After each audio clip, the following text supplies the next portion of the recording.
Mateo 28, del 16 al 20. A ver todos. Mateo 28, del 16 al 20. ¿Hemos encontrado? En forma antifonal, ¿ya? Mateo 18. 28. Mateo 28, del 16 al 20. Mateo 28, del 16 al 20.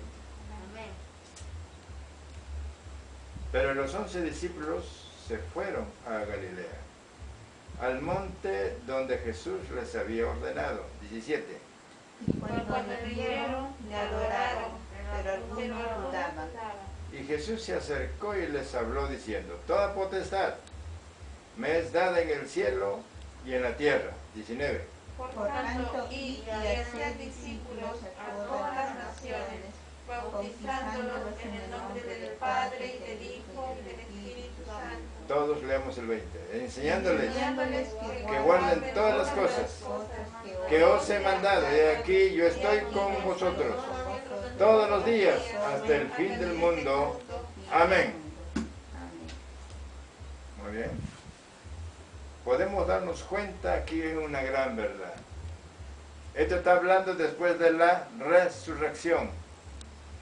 Cuando ya pasó toda la tribulación.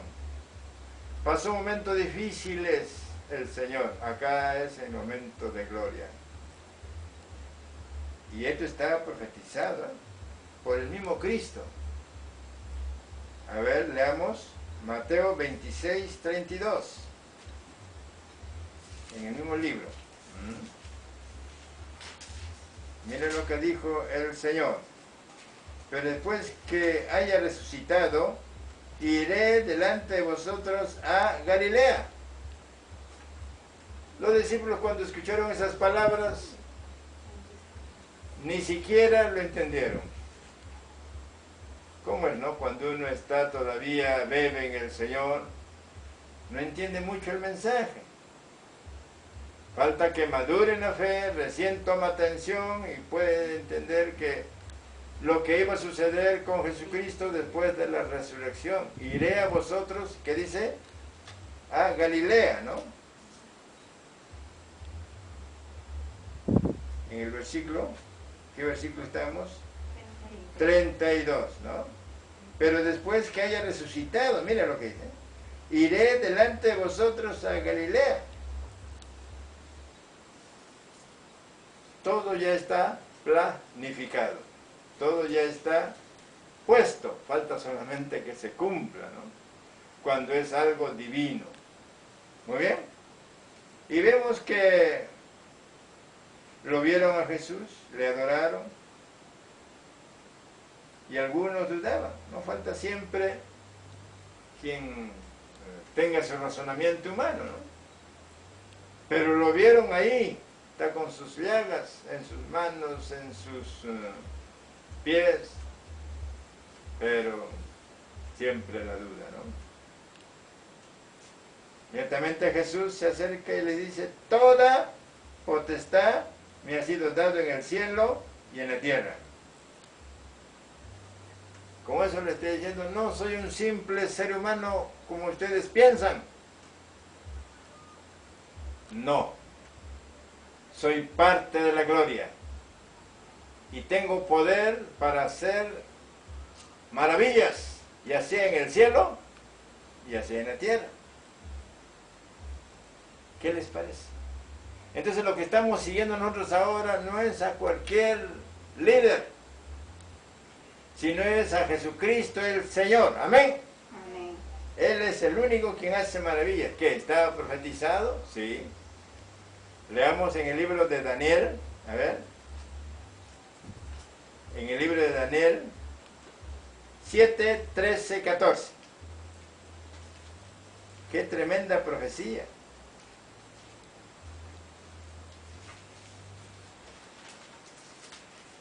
Esta profecía fue escrita más o menos 700 años antes de Jesucristo. Y esta profecía fue dada por Daniel, que Dios le dio a Daniel lo que iba a suceder en el futuro.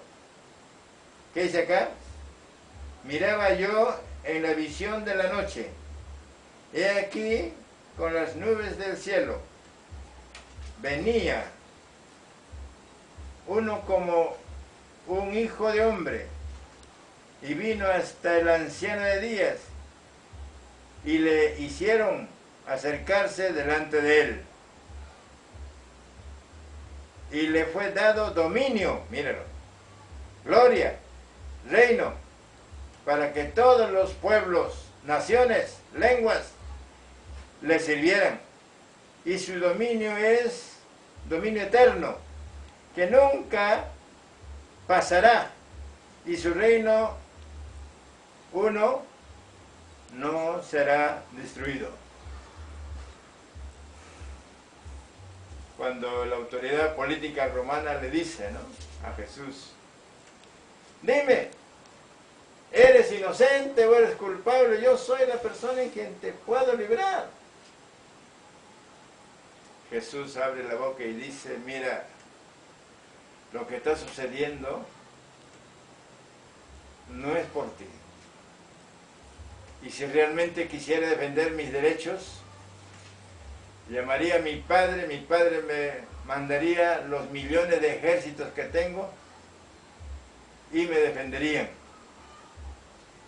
Pero no es así. También es como si le dijera, yo estoy dando mi vida por el ser humano. Y si me tienes que crucificar, a buena hora. Pero la mujer de este le dice, no lo hagas, es inocente. No tiene nada de culpa. Entonces, ¿cómo terminó este hombre? Lavándose las manos, como Poncio Pilato, ¿no? Y diciendo, bueno, yo no tengo la culpa, el pueblo, tu mismo pueblo dice que te crucifique, así será. Y así fue. Y eso le ardió a Satanás, porque él no quería que Cristo fuera crucificado. Pero Cristo fue crucificado por la raza humana arrepentida. Amén, gloria al Señor, un aplauso para nuestro Dios, aleluya. Por nosotros fue crucificado. Por eso usted y yo tenemos que darle gracias al Señor. Y Él tiene todo el poder. Por eso lo que tenemos que hacer nosotros, ¿qué cosa es? Revestirnos del poder de Dios. Para ser útiles, para reprender a los demonios, ser llenos del poder del Espíritu Santo. Por eso se le indica que tenemos que orar fuertemente. Tenemos que clamar por las almas enfermas, perdidas. Y tenemos toda la potestad dada por el Señor. Y mira acá una regla tan práctica. Por lo tanto, dicen, es una orden. Y hacer discípulos a todas las naciones, bautizándolos en el nombre del Padre, del Hijo y del Espíritu Santo. Esta es una orden mundial, no solamente para los judíos. Para los judíos ya tenían su idea, ¿no? Ellos conocían al Espíritu Santo, ellos conocían a Jehová, menos no conocían a Jesucristo. Por eso los apóstoles en todo lugar que estaban andando, todo lo hacían en el nombre de Jesús. No es porque están en contra de esta norma, porque esta norma es mundial. Cuando ya los apóstoles salieron de la línea judía y fueron a Europa, Asia, Oceanía y todo lo demás, entonces utilizaron esta regla en el nombre del Padre, del Hijo y del Espíritu Santo. Amén. Entonces en eso tenemos que darnos cuenta, para unos hermanitos que confunden y solamente el bautismo lo hacen en el nombre de Jesús. No, Señor. Nosotros somos gentiles arrepentidos. No sabemos nada del Padre, ni del Espíritu Santo, ni de Jesús. Entonces se utilizan las tres áreas. Pero acá hay algo fenomenal. Por tanto, id. No está dando una orden pasiva, sino una orden ejecutiva. Por eso los apóstoles tenían que revestirse del poder de lo alto cuando fueron revestidos del poder del alto, comenzaron ellos a salir pueblo por pueblo. Faltaban muchos siervos para que vayan a los gentiles. Dios llamó a Pablo. Está en Hechos 9, ¿verdad?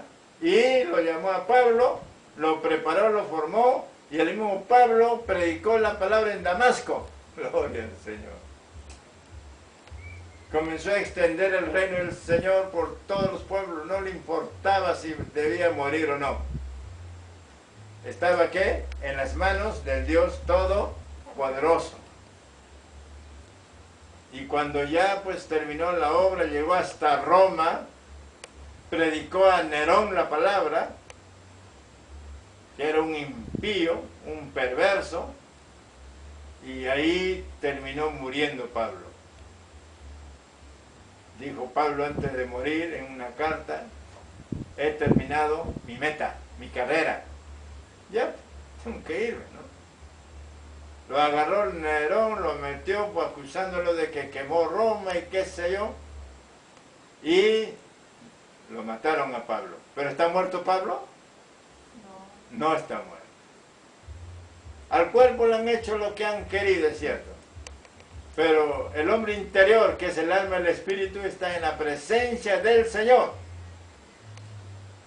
Muchos siervos del Señor que han tenido esa gran experiencia de ver el cielo, la tierra o el infierno, experimentan que Pablo es un jovencito, que ahí está adorándolo al Señor por toda la eternidad. Y de Pablo tenemos muchas cartas escritas. Son 14 cartas que él mandaba. Estando en la cárcel, él escribía las cartas. Estando en los pueblos, escribía las cartas. Estando en Roma, también escribía las cartas. Este hombre recontra preocupado para que las almas se salven. Realmente estaba para fallecer Pablo, ¿se acuerdan? Cuando estaba yéndose a Roma, Pablo comenzaba a clamar misericordia al Señor. Y una noche el Señor se manifiesta directamente: bástate de mi gracia. Yo te dije que vas a ir a Roma, e irás a Roma. Nada te va a pasar. Y otra oportunidad, los ángeles, un ángel se le acerca y le dice: ten ánimo, Pablo, cumple la meta. Bendito sea el Señor. Entonces, ¿qué hizo Pablo? Se puso más fuerte.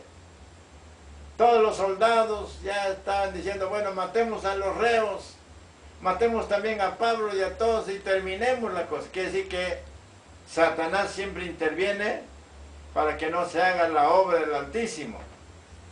Mas Pablo eleva la voz y dice: no, señores, no va a pasar nada. Así me dijo el ángel de mi Señor.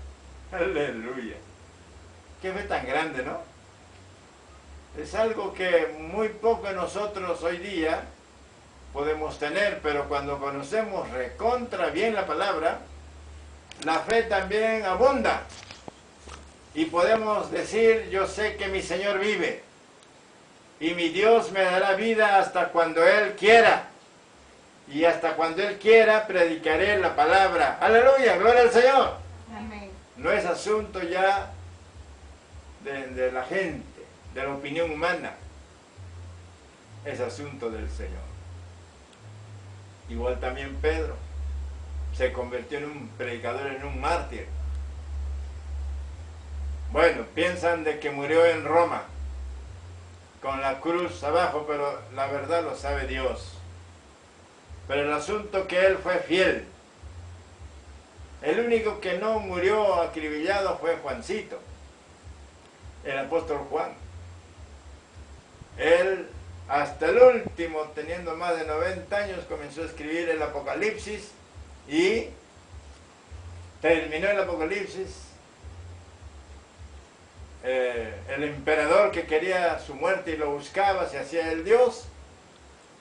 Él es el que murió y Pablo siguió adelante. Se fue a Éfeso y en Éfeso terminó sus días físicas.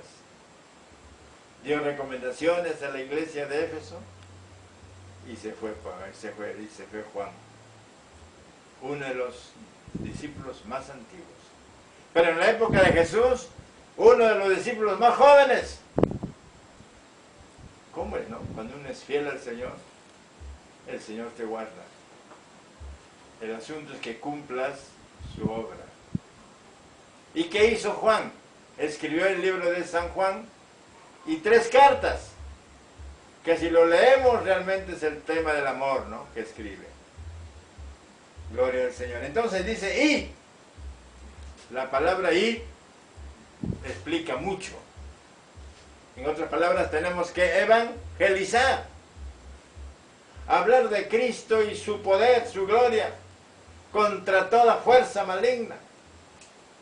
Decir que Cristo es el todo y en todos. Que Él vino y está yendo, está en los cielos preparando un lugar para nosotros.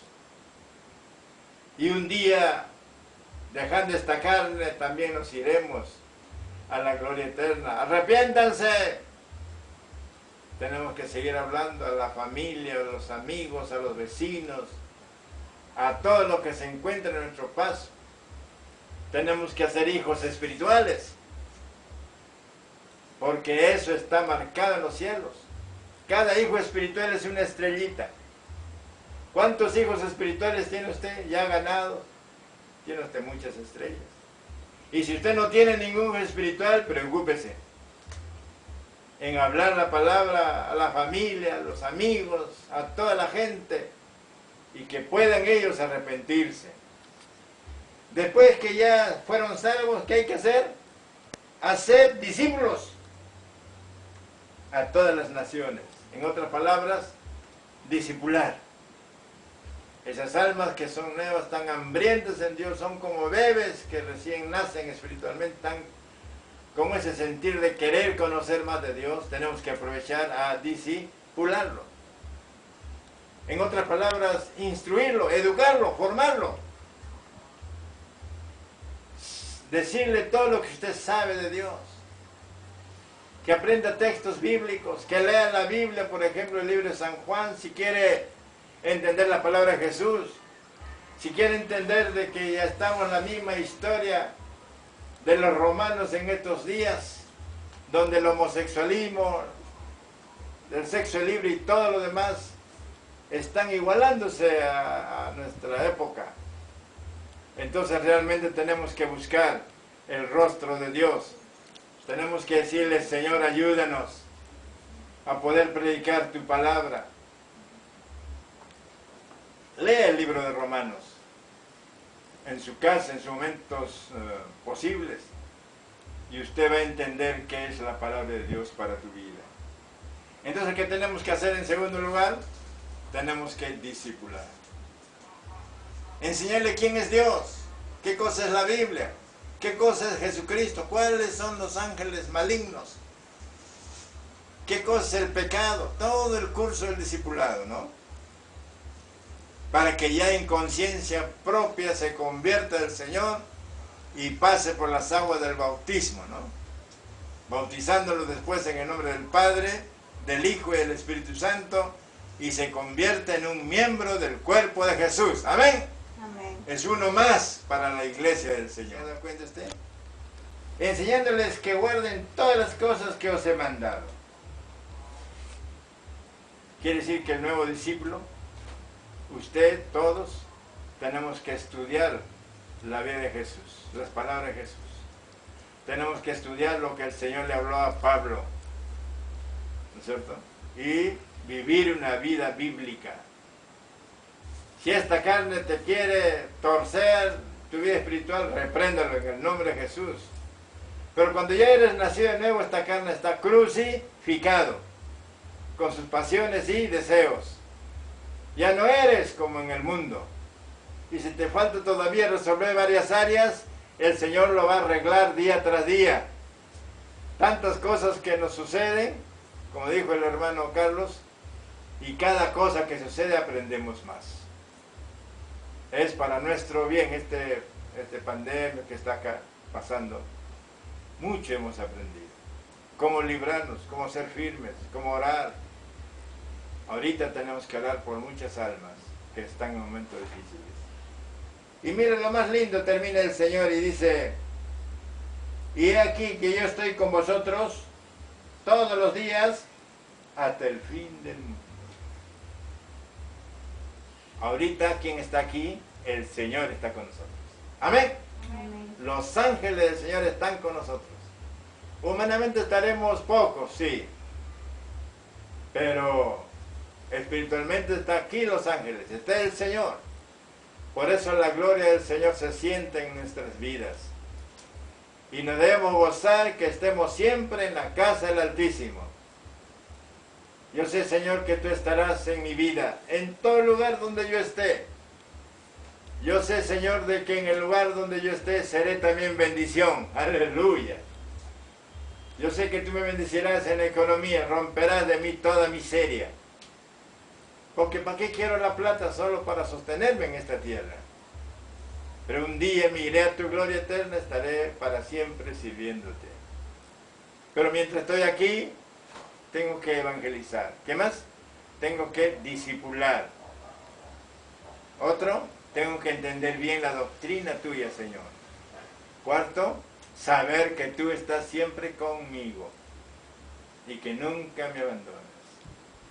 Así que en esta tarde que estamos aquí,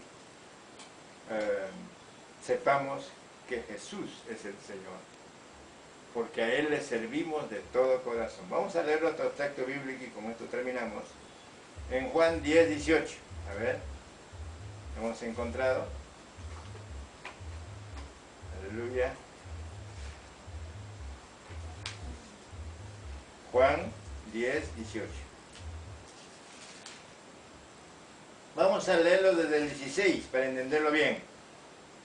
Dice, también tengo otras ovejas que no son de este redil. Aquellas también debo traer. Y oirán mi voz, y habrá un rebaño y un pastor. ¿De quién trataba eso? Del pueblo gentil, de nosotros. Amén. Así que nosotros no estamos ajenos, estamos dentro del camino del Señor. Dice el 17, por eso me ama el Padre, porque yo pongo mi vida para volverlas a tomar. Nadie me la quita, sino que yo de mí mismo la pongo. Tengo poder para ponerla y tengo poder para volverla a tomar. Este mandamiento recibí de mi Padre. ¡Aleluya! ¡Gloria al Señor! Entonces el Señor es nuestro Dios, que tiene el poder sobrenatural. Por eso usted en su oración debe decir, Señor Jesús, tú eres mi Salvador, tú eres mi pastor, tú eres el dueño de mi vida. Tú siempre conducirás mis pasos. Padre, toda potestad te he dado a ti, porque tú eres el salido de Dios. Aleluya, eres parte de la divinidad. Dejaste tu deidad y te volviste cual siervo humilde. Naciste hasta en un pesebre. Y de ahí predicaste la palabra con tu testimonio. Tuviste los 30 años y comenzaste a hablar la palabra en forma pública. Gloria al Señor. Amén. Amén. Vamos a orar, hermanos. Vamos a decirle, Señor, tú estás conmigo y seré más que vencedor.